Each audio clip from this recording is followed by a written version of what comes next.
movie stars and sniff coke in his dreams. A corrupted young mind at the age of 13.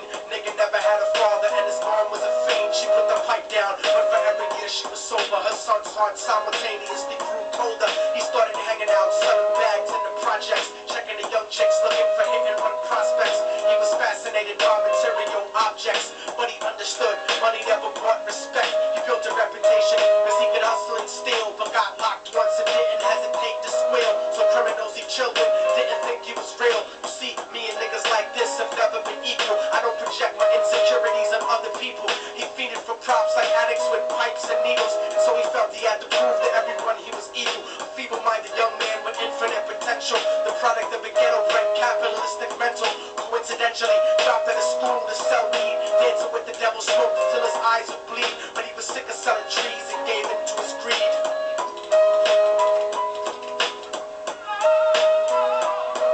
Everyone trying to be trite, never face the consequences. You probably only did a month for minor offenses. Ask a nigga doing life if he had another chance. But then again, there's always the wicked that knew in advance. Dance forever with the devil on a cold cell block. But that's what happens when you rape, murder, and sell rock. Devils used to be gods, angels that fell from the top. There's no diversity because we're burning in the melting pot.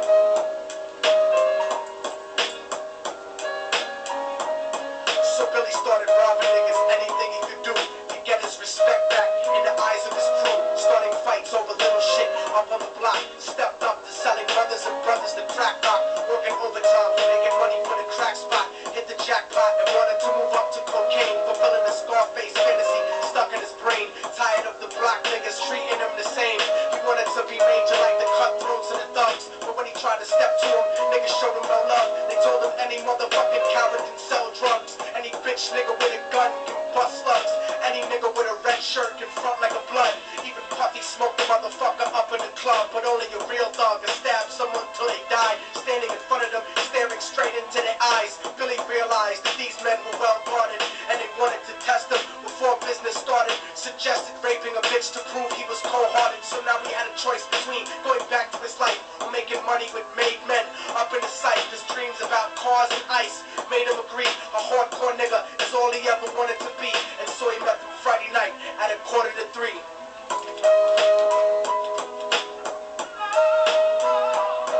Everyone trying to be trite, never face the consequences. You probably only did a month for minor offenses. Ask a nigga doing life if he had another chance. But then again, there's always the wicked that knew in advance. Dance forever with the devil on a cold cell block. But that's what happens when you rape, murder, and sell rock. Devils used to be gods, angels that fell from the top. There's no diversity because we're burning in the melting pot.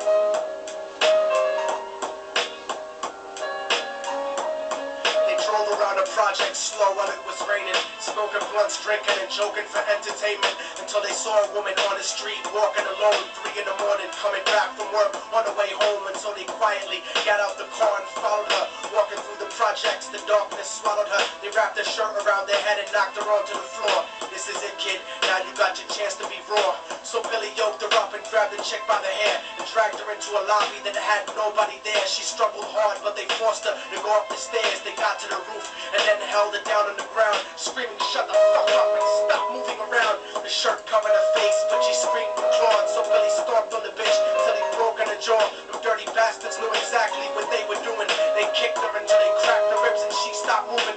Blood leaking through the cloth, she cried silently.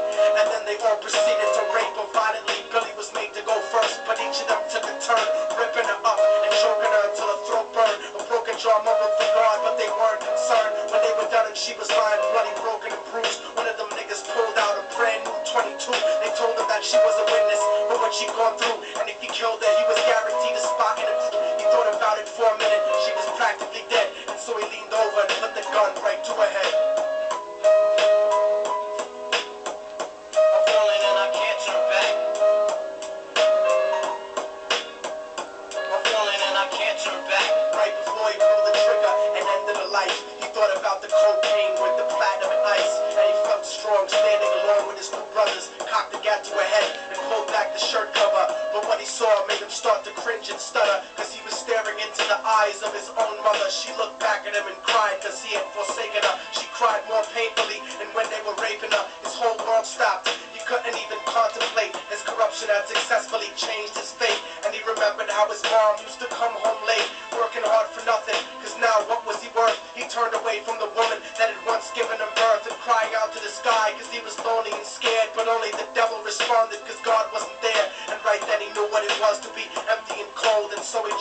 the roof and died with no soul. They say death takes you to a better place, but I doubt it. After that they killed his mother and never spoke about it. And listen, cause the story that I'm telling is true, cause I was there with Billy Jacobs and I raped his mom too. And now the devil follows me everywhere that I go. In fact, I'm sure he's standing among one of you at my shows. In every street cipher listening to Little Thug's flow. He could be standing right next to you and you wouldn't know. The devil grows inside the hearts of the selfish and wicked. White, brown, yellow, and black color is not restricted. You have a self-destructive destiny when you're inflicted. And you'll be one of God's children that fell from the top. There's no diversity because we're burning in the melting pot. So when the devil wants to dance with you, you better say never. Because a dance with the devil might last you forever.